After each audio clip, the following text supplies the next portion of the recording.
Over the last 15 years, I have had the privilege of reviewing literally thousands of resumes. I've interviewed over 1,000 people for one of the most competitive internships and one of the most competitive industries, venture capital. And it still blows my mind to this day how much bad resume advice there is out there. So I thought it would be fun today to cover some of the top 5 worst pieces of resume advice that I've seen people implement onto their resume. So hopefully you can avoid those same pitfalls.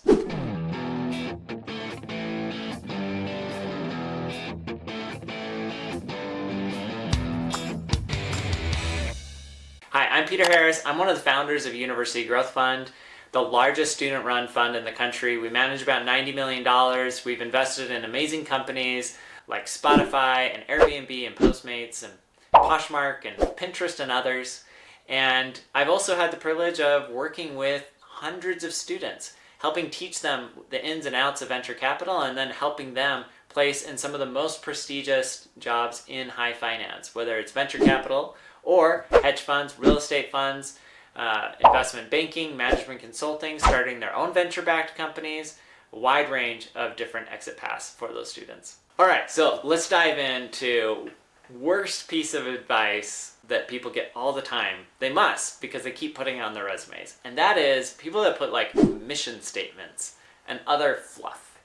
So this is one of my pet peeves because people will put things on there like detail-oriented, and then they'll make a bunch of mistakes. Like there'll be a bunch of grammatical and other errors on their resume. Or they'll put like extremely hard worker. Like, I don't even know what that means, right? That could mean something totally different to you than it could mean to me. Or people that will put things like, proficient at Excel. It's like, okay, well, I may have a very different definition of what proficient in Excel means than you do, right? Just because you can open up the program and maybe run like a VLOOKUP does not mean that you're ready to like give up your mouse and build a 3-statement financial model using just the keyboard. So my point here is a lot of people will put a lot of fluff on their resume, eating up valuable space. And I think the big takeaway here is you want to show, not tell. So if you're a hard worker, demonstrate to me that you're a hard worker by having lots of experiences on your resume that demonstrate that you work really hard, right? That is so much more impactful than somebody saying like a fluffy statement of like, I am a hard worker. If you have clear attention to detail, don't put you have attention to detail. I swear, I have never seen a resume where somebody put has attention to detail and not been able to immediately identify like 5 or 6 different errors on their resume where they clearly were not paying attention to detail. No, I don't think so. No? If you really have good attention to detail, you don't have to say it. It should come through in the quality of your resume.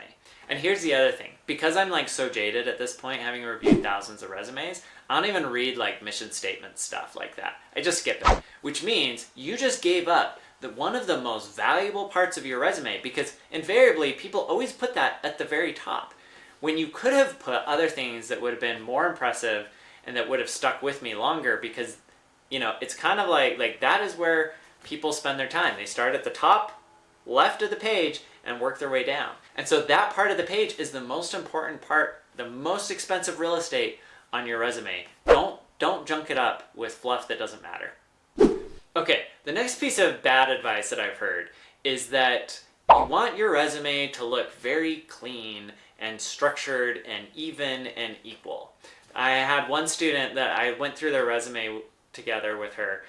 She was given the advice that her resume would look really nice and clean if every experience was 3 bullet points, 1 line per bullet, perfectly like symmetrical all the way down for every experience.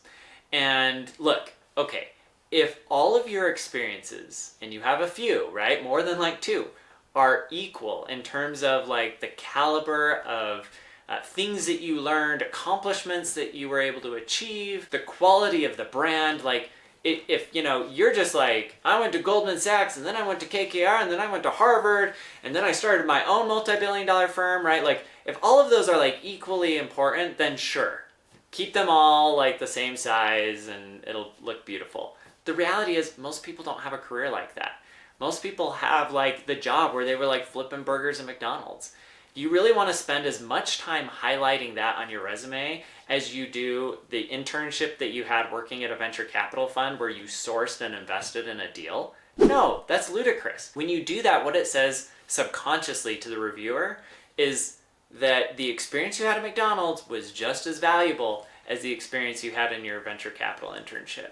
Alternatively, if you put more energy and effort into creating more bullet points and more content for the things that really matter, it's going to take up more space on the page, and subconsciously the interviewer will see that and be thinking like, oh, this is something they want me to pay attention to.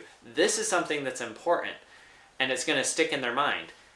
They may still like to see that you flipped burgers at McDonald's as a way to say, hey, look, this person is hungry for work and they've been working for a long time and they will flip burgers whatever it takes. But they also recognize that this is not the most important experience to be highlighting on their resume. Don't let form and function get in the way of content and quality. All right, this one I don't see happen very often, but occasionally I will get a resume that pops in where they went on Canva or they did a Google search of like, what does a good resume template look like?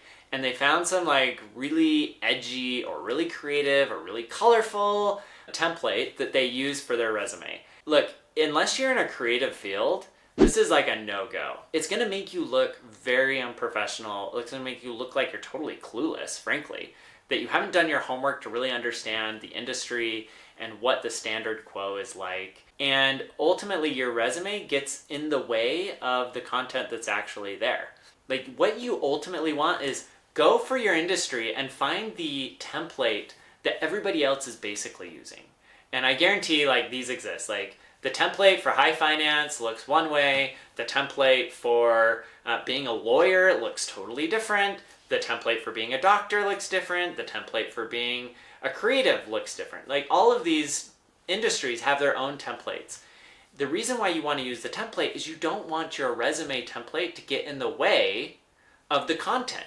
You want the reader to be able to say, oh, yep, I recognize this, and I can dive right in to the content and not get distracted by, like, ooh, there's this cool graphic over here that I suddenly need to interpret, or why did they use these like varying Cyrillic fonts, right? You don't want those things to be a distraction. You want the person reviewing your resume to really dig in to your core content and let the format kind of blend away into the background.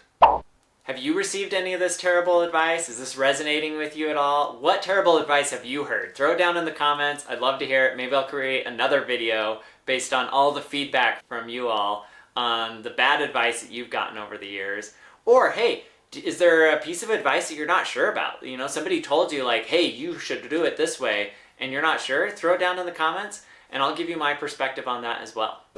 Okay, my next big pet peeve and like things that I think are just like bad advice is including things like objective statements, hobbies, references, like references, provided on request, that sort of thing. The reason why these are problematic is that it's all about you. And when I say that, like, yes, your resume is all about you to an extent. It should be all about how you can help the company that is recruiting you. But when you put things like objective statements like, I am looking to get a job, it shifts it from being all about you helping the company to all about the company helping you. And like, I hate to say this, but even at like a conscious or subconscious level, it kind of like rubs the interviewer the wrong way. It's like, oh, you're just here to like, I don't know, get something out of this from me, right? This isn't like a two-way street. It's just like all about you and how I can help you. And really, I want to hire somebody that's excited to come in and help me, right? Good or bad, that's just the mindset that interviewers have, right? The business owner has a problem. They need help solving it. They're looking for people that are excited to help them solve that problem. That's the way you want to present this. And so when you come off with all of these things that are all about like, look at me, what can you do for me? Like, blah, blah, blah. It really like puts you kind of in a negative light. Let's talk about hobbies for a second. I actually think hobbies are okay to put on there. You just need to convert them from a hobby into an accomplishment. So for example, telling me that you love to play golf, right? Like other activities, golf. Great. Like, you love golf. I don't see what that has to do with me as your potential employer. Can you flip it around though? Can you say, like, I'm a scratch golfer. I have, a handicap of XYZ, right?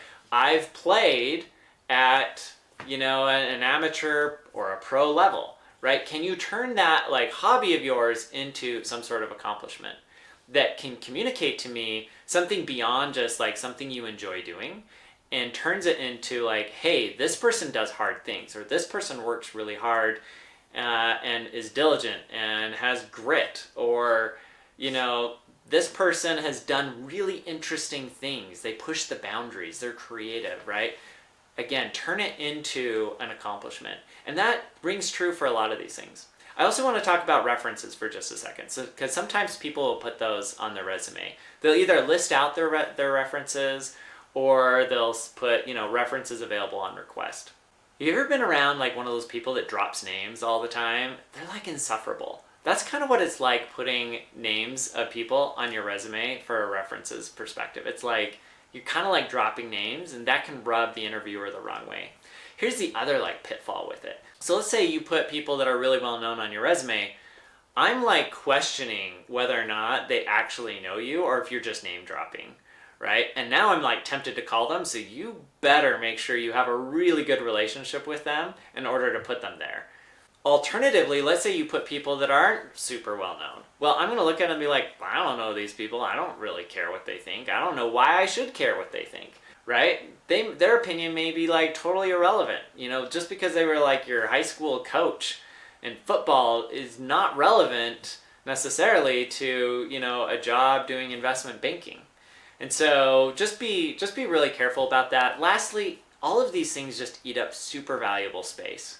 Your resume is primo real estate. Treat it as such. Don't put stuff just to fill in the page. Be really thoughtful about, like, maximizing every little bit of space on that page. For example, don't list 20 hobbies. List one or two and turn them from hobbies into accomplishments. All right, the last piece of terrible advice I hear is that you have to keep your resume to one page. Now, if you are an undergrad and you are graduating, you probably don't have enough life experience and work experience to have a resume worth more than one page. And for most people, the first page is the only page that the interviewer or resume reviewer is even going to read. So that first page needs to be incredibly impactful. And to a certain extent, it won't matter that you have 2 or 3 other pages, because they won't make it to those 2 or 3 other pages. And even if they do, they probably won't remember anything that they read on those pages. I just say that speaking from experience, having reviewed lots and lots of resumes. Your first page is the most important. That being said, look, if you've got roughly 10 years of experience or more, throw in a second page. And in fact, you can use that as a rough rule of thumb. Every 10 years can be another page. Just keep in mind that the reality is, people aren't going to go past 4 pages for sure. And every page, it's going to be, like, less that they're going to remember of your overall experiences. So if you really want to highlight experiences that were really impactful, make sure you push them as much as you can to that first, maybe second page. There are also certain circumstances where, if you're a lawyer, it's more common for you to have a second or third page where you're talking about different briefs that you've been a part of, papers that you've written that have been published in, like, the law review, those types of things. And so having more pages can make sense as well for different industries, which comes back to my earlier suggestion, which is understand what the template is for your particular industry or sector that you're applying for. There's also a little element of, like, psychology at play here. When you have more than one page or a couple pages, and you can justify it because you have at least 10 years of experience or more, you want to be striving for what I consider, like, the Goldilocks number of pages and amount of content on each page. You want to have enough on there that, like, the interviewer is like, oh wow, this is impressive. Like, several pages full of, like, really great content. But not so much that you're just, like, making things up or, like, creating extra fluff that you stick in there, because all of a sudden then they're like, oh, this is like 15 pages of fluff.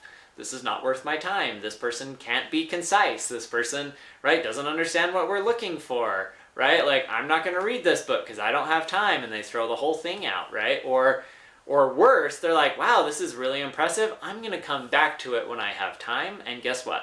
People never have time. They never have time to come back. So you just lost out even though they did like you.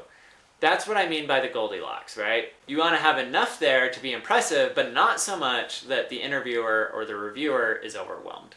As a bonus for sticking around to the end, I have one last piece of bad advice I want to address. And that is people that say you should always do this or never do that. And the reality is, you want your resume to stand out. Now, does that mean that you start like coloring dollies onto your resume to stand out? No, probably not. Maybe there actually is a case for you to do that. I don't know. It depends on who you're interviewing with and what job you're applying for. And that's why it's important to understand the rules of building a good resume so that you know when to break them. It's also important to spend the extra time doing your research, doing your diligence on the place that you want to work for. What are the things that they like? If you can find out who's going to interview you, find out more about them. I had one of my students that got a job at a law firm, and when she met with the senior partner for her last interview, they didn't spend like an ounce of time talking about her experiences or her education or any of those things.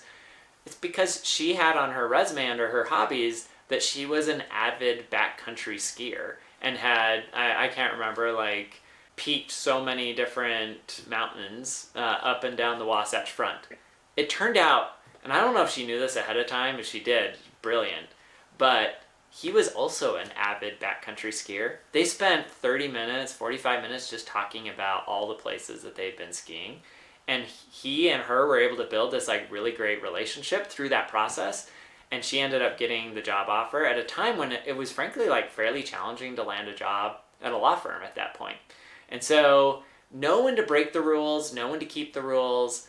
And if you have any other bad advice that you've gotten over the years, I'd love to hear about it down below, or just advice that like you're not sure if it's good or bad. I'm happy to give you my 2 cents down in the comments and would love to continue the conversation there. If this was helpful to you, please like and subscribe it and turn on the notifications so you never miss out on another one of these helpful videos. Thanks for joining.